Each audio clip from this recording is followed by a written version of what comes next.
Hello friends and dear student, एक बार फिर से आपका बहुत बहुत स्वागत है। तो चलिए आज हम लोग शुरू करते हैं। डी फार्मा सेकेंड ईयर का सब्जेक्ट है फार्माकोलॉजी, उसका चैप्टर नंबर 2 और वो क्या है, route of administration of drug. Route of administration of drug क्या होता है पहले हल्का सा समझ लीजिए उसका, फिर उसके बाद हम लोग डीपली उस पर पढ़ेंगे उसके टेक्स्ट को।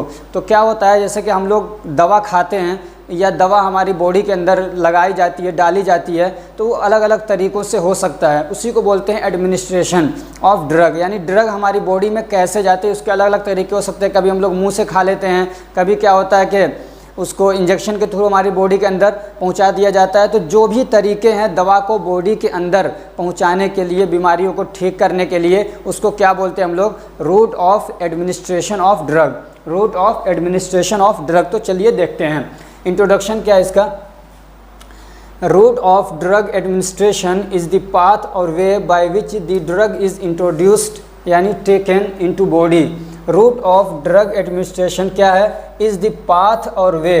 रूट ऑफ ड्रग एडमिनिस्ट्रेशन क्या है, एक पाथ मतलब रास्ता है या वे, दोनों का मतलब एक ही है, यानी ये रास्ता या कोई तरीका है। Bye which the drug is, जिसके ज़रिए से या जिसके द्वारा ड्रग को इंट्रोड्यूस किया जाता है, या ये कह सकते, या आप इंट्रोड्यूस की जगह पे ये कह सकते हैं कि टेकन यानी लिया जाता है या एडमिट किया जाता है।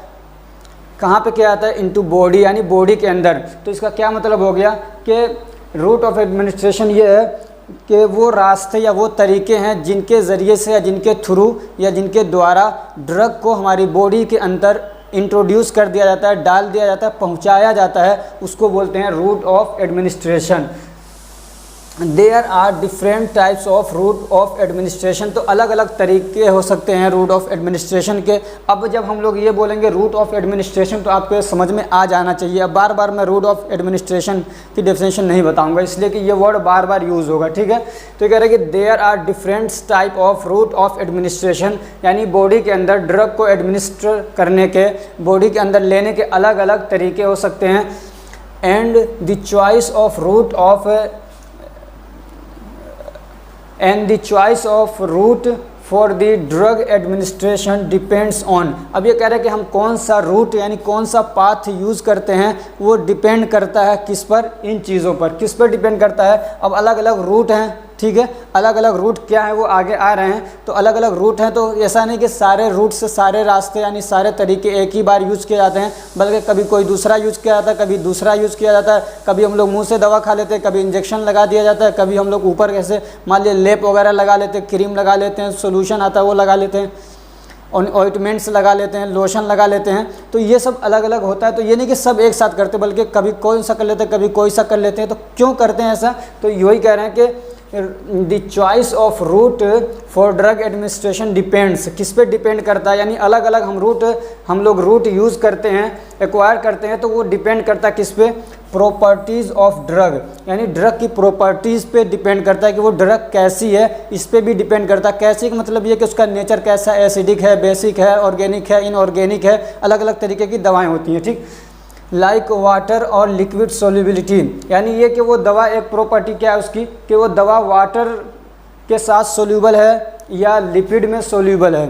इसको बोलते हैं जैसे हाइड्रोफिलिक या लाइपोफिलिक, ठीक है। कि ये जो दवा है ये पानी के अंदर सोल्यूल हो जाता है, सोल्यूबल है कि नहीं है, पानी के अंदर घुलने वाली है या नहीं है, या ये लिपिड के साथ मतलब रिएक्शन कर जाती है, लिपिड में घुलने वाली है या नहीं है। तो इस पर भी डिपेंड करता है। और किस पर डिपेंड करता है कि वो दवा कैसी है, उसके आयोनाइजेशन पे। आयोनाइजेशन क्या होता है कि जो जैसे दवा कोई भी एटम्स हैं, कोई भी मॉलिक्यूल्स हैं जो कि इलेक्ट्रिकली क्या चार्ज्ड नहीं है, इलेक्ट्रिकली क्या है वो चार्ज नहीं है, लेकिन क्या होता है जब वो इलेक्ट्रिकली चार्ज हो जाते हैं तो उसको बोलते हैं आयोनाइजेशन।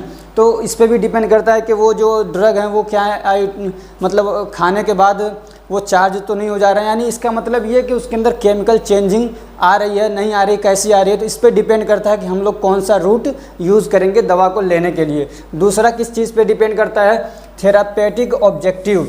थेरापेटिक ऑब्जेक्टिव यानी दवा करने के जो ऑब्जेक्टिव्स हैं, जो क्या बोलते हैं उद्देश्य हैं, उस पर डिपेंड करता है कि हम लोग किस टाइप की दवा करना चाहते हैं। मतलब ये कि तुरंत उसका असर हो या मतलब धीरे धीरे उसका असर हो, समझ में आ रहा है कि जैसे कोई दवा होती है जो तुरंत इफेक्ट करती है, रैपिडली इफेक्ट करती है, वन सेट इफेक्ट एक्शन दिखाती है, कभी इसकी ज़रूरत होती है, और कभी ऐसा होता है कि तुरंत उसका एक्शन नहीं चाहिए बल्कि धीरे धीरे वो अपना काम करे और लंबे समय तक करती रहे।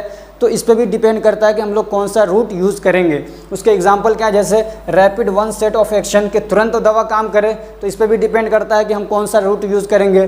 दूसरा क्या है, लॉन्ग टर्म एडमिनिस्ट्रेशन, कि वो दवा क्या है धीरे धीरे क्या है बॉडी के अंदर जाती रहे, for effect to a local site, या तो फिर ये कि किसी लोकल साइट के ऊपर हमको इफेक्ट डालना है तो उसके हिसाब से फिर अलग हम लोग क्या करते हैं, रूट यूज़ करते हैं। लोकल साइट का मतलब ये है कि जैसे कि मान लीजिए इस एरिया में हमको क्या है सिर्फ दवा का इफेक्ट चाहिए, तो हम लोग क्या करेंगे, यहाँ पे लगा दिया उस दवा को, यहाँ पे उसको क्या किया, उस दवा को यहाँ पे लगा देंगे। तो ये लोकल साइट पे तो अलग अलग टाइप की जो दवाएं हैं, अलग अलग उसके रूट भी हैं, ठीक है। तो अब हम लोग देख लेते हैं classification of route of administration, के किस किस टाइप के रूट हैं, यानी दवा को बॉडी के अंदर ले जाने के लिए अलग अलग रास्ते हैं, वो कौन कौन से हैं, वही एक classification of route of administration. तो वो क्या हैं, 3 मेन रूट हैं, एक ओरल रूट, दूसरा क्या है सबलिंगुअल रूट, और तीसरा क्या है पेरेंटल रूट। आपको और भी इस तरीके से अलग अलग मतलब क्लासिफिकेशन मिल सकती है, जैसे कि एक होता है इंटरनल रूट, एक होता है इंटरनल रूट हो गया, दूसरा आता है पेरेंटल रूट, तीसरा आता है कि लोकल रूट। लेकिन ये वाला क्लासिफिकेशन ज़्यादा ठीक है, सूटेबल लगता है मुझे, कि पहला क्या है ओरल रूट, दूसरा क्या है सबलिंगुअल रूट, और तीसरा क्या है पेरेंटल रूट। आप इतना ही इसको याद रखिए, आगे इसकी डिटेल हम लोग पढ़ेंगे, ओरल रूट क्या है, सबलिंगुअल रूट क्या है, पेरेंटल रूट क्या है। पहले आप इसको सिर्फ याद रखिए कि रूट कितने टाइप के होते हैं, यानी कितने टाइप के रास्ते हैं या वेज हैं बॉडी के अंदर ड्रग को एडमिनिस्टर करने के, ले जाने के। तो एक है क्या है ओरल रूट, यानी बक्कल कैविटी जो हमारा माउथ वाला हो गया। सबलिंगुअल हो गया जैसे बिलो द टंग, यानी सबलिंगुअल हमारी टंग के नीचे रखते हैं जो दवा, तो उसको बोलते हैं सबलिंगुअल रूट है। वो हमारी मतलब टंग के नीचे जो जहाँ से दवा अंदर एडमिनिस्टर होती है वो होता है सबलिंगुअल रूट। एक होता है parental route, other than GIT, यानी कि GIT के अलावा जो भी तरीके हैं वो सब आएंगे किसमें, पेरेंटल रूट में। GIT आप जानते होंगे, GIT मतलब होता है गैस्ट्रो इंटेस्टाइनल ट्रैक्ट, यानी हमारे ये मुंह से लेके और निकलने तक, यानी एनस जो है रेक्टम के नीचे, रेक्टम तक जहाँ एनस है, जहाँ से मतलब जैसे कि हमारा एसोफेगस हो गया, स्टोमक हो गया, स्मॉल इंटेस्टाइन, लार्ज इंटेस्टाइन, फिर एनस। तो ये पूरा जो रूट है इसको क्या बोलते हैं, गैस्ट्रो इंटेस्टाइनल ट्रैक्ट बोलते हैं ये पूरे इसको, ठीक है। तो कह रहे हैं इसके अलावा, यानी मुंह से खाने के अलावा जो भी तरीके हैं दवा को बॉडी के अंदर ले जाने के, उसको हम लोग क्या बोलेंगे, पेरेंटल रूट। समझ में आ गया कि मुंह से न खाएं बल्कि उसके अलावा जितने भी तरीके हैं बॉडी के अंदर दवा को इस एडमिनिस्टर करने का, दवा को अंदर इंसर्ट करने के जितने भी तरीके हैं वो सब किस में आएंगे, पेरेंटल रूट में आएंगे। पेरेंटल रूट अब कई तरीके के हो सकते हैं, तो चलिए देखते हैं। तो अब क्या है पेरेंटल रूट की क्लासिफिकेशन देखिए। पेरेंटल रूट क्या हो सकता है, एक हो सकता है इंजेक्शन। पेरेंटल रूट क्या है, एक इंजेक्शन की तरह इंजेक्शन एक हो सकता है। दूसरा क्या है पेरेंटल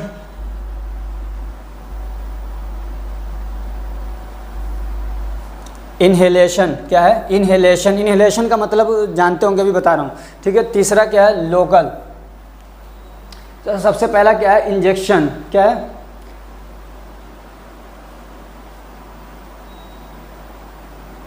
सॉरी ये एप्लीकेशन यहाँ नहीं आएगा, ये आएगा यहाँ पे लोकल एप्लीकेशन।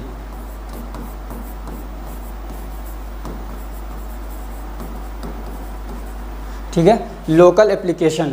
क्या पहला इंजेक्शन, पेरेंटल रूट में क्या आते हैं 3, एक आएगा इंजेक्शन, दूसरा आएगा इन्हेलेशन, तीसरा क्या आएगा लोकल एप्लीकेशन। ठीक है लोकल एप्लीकेशन, इंजेक्शन एप्लीकेशन नहीं है बल्कि क्या है लोकल एप्लीकेशन। ये 3 हो गए किसके, पेरेंटल रूट के। अब पेरेंटल में एक होता है इंजेक्शन, यानी जो इंजेक्शन के थ्रू जिसमें दवा दी जाती है। अब देखते हैं हम लोग इंजेक्शन। तो इंजेक्शन कई तरीके से लगते हैं, लेकिन इसमें से 4 आप ध्यान रखिए, ये ज़्यादा मेन है। पहला क्या है इंट्राडर्मल, पहला क्या है इंट्राडर्मल, दूसरा क्या है इंट्रावेनस, तीसरा क्या है इंट्रामस्कुलर, चौथा क्या है सबक्यूटेनियस। सबक्यूटेनियस अब देखते हैं क्या क्या होता है। तो सबसे पहले आप ध्यान रखिए स्किन, आपकी ये स्किन है तो इसमें 3 लेयर मेन तौर पे होती है, 3 लेयर होती है स्पेशली। एक होती है एपिडर्मिस, पहली वाली लेयर ये मान लीजिए एपिडर्मिस, दूसरा होती है ये जो होती है वो डर्मिस होती है, तीसरी लेयर जो होती है वो क्या होती है सबक्यूटेनियस। ठीक, तो अब ये देखिए इंट्राडर्मल, तो मतलब इस वाले लेयर में जब इंजेक्शन लगता है तो ये हो जाएगा इंट्राडर्मल, ठीक है। स्किन के जो बीच वाला लेयर है जिसको डर्मिस बोलते हैं हम लोग, तो उस वाले लेयर में जब इंजेक्शन लगता है तो उसको बोलते हैं इंट्राडर्मल, ठीक है। और दूसरा क्या, इंट्रावेनस। इंट्रावेनस का मतलब क्या होता है, जो हमारी नसें होती हैं, नस तो जानते होंगे जिसको ब्लड वेसल्स बोलते हैं, जैसे आर्टरीज हो गई, वेन्स हो गई, तो जो ब्लड वेसल्स हैं इसके अंदर जब मतलब ड्रग जाता है, डायरेक्ट इंजेक्शन लगा देते हैं तो उसको क्या बोलते हैं, इंट्रावेनस। और तीसरा होता है इंट्रामस्कुलर। इंट्रामस्कुलर का मतलब होता है जो मसल्स होते हैं हमारी बॉडी के अंदर, जो गोश्त होता है, जो गूदा होता है उसमें लगता है तो उसको बोलते हैं इंट्रा मस्कुलर। जैसे कि ज़्यादातर बच्चों के क्या लगते हैं, रेक्टम पे लगाते हैं, तो जो रंप है तो उस पर वहाँ पे गूदा रहता है तो उस पर जो लगता है वो क्या होता है, इंट्रामस्कुलर होता है। और चौथा क्या है, सबक्यूटेनियस। सबक्यूटेनियस में क्या होता है, जो ये नीचे वाली लेयर होती है, तीसरी लेयर, तो जब इंजेक्शन इसमें लगता है तीसरी लेयर में तो उसको क्या बोलते हैं, सबक्यूटेनियस।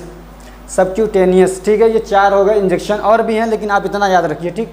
और एक क्या है, इन्हेलेशन। इन्हेलेशन में क्या होता है कि उसको भाप की फॉर्म में क्या है, नाक से इसको अंदर ले लिया जाता है, इन्हेल किया जाता है। तो जैसे देखते हैं इन्हेलर आते हैं बहुत सारे, तो वो होता है इन्हेलेशन, ठीक है। तो ये भी एक पेरेंटल रूट है। और तीसरा क्या है, लोकल एप्लीकेशन। लोकल एप्लीकेशन में क्या आएगा, 2 आते हैं इसमें। एक होता है एक्सटर्नल प्रिपरेशन। एक्सटर्नल प्रिपरेशन क्या है, जैसे ऑइंटमेंट्स हो गए, क्रीम्स हो गए, जो मतलब अपने बॉडी के ऊपर किसी लोकल एरिया में, लोकल मतलब ये था किसी छोटे से खास एरिया में लगाया जाए। जैसे कि मान लीजिए मेरे इसमें हाथ में दर्द है तो मैंने यहाँ पे जो दवा क्या किया, रगड़ लिया, लगा लिया, तो ये क्या हो गया, लोकल एरिया पे क्या हो गया, उसी को बोलते हैं एक्सटर्नल, ठीक है। एक्सटर्नल किसी लोकल एरिया में लगा लिया, किसी खास छोटे से एरिया में लगा लिया, तो वो हो जाएगा लोकल में।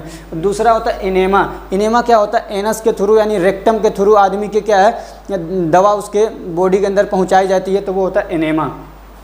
तो ये सारे हो गए। अब हम